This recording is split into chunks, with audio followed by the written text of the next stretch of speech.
سورہ بقرہ کی آخری دو آیتوں کی احادیث میں بڑی فضیلت آئی ہے۔ نبی کریم صلی اللہ علیہ وسلم نے فرمایا، جو شخص سورہ بقرہ کی آخری دو آیتیں رات کو پڑھ لیتا ہے تو یہ اس کی کافی ہو جاتی ہے۔ صحیح بخاری۔ ابن کثیر یعنی کہ عمل کی بدولت اللہ تعالیٰ اس کی حفاظت فرماتا ہے۔ دوسری حدیث میں ہے، نبی کریم صلی اللہ علیہ وسلم کو معراج کی رات جو 3 چیزیں ملی، ان میں سے ایک سورہ بقرہ کی آخری 2 آیات بھی ہیں۔ صحیح مسلم۔ باب فی ذکر سدرۃ المنتہی۔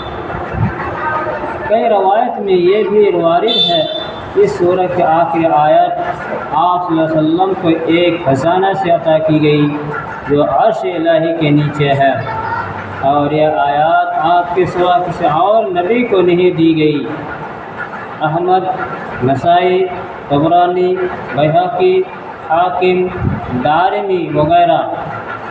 حضرت معاذ رضی اللہ عنہ اس سورت کے خاتمے پر آمین کہا کرتے تھے، آپ ابن کثیر میں دیکھ سکتے ہیں۔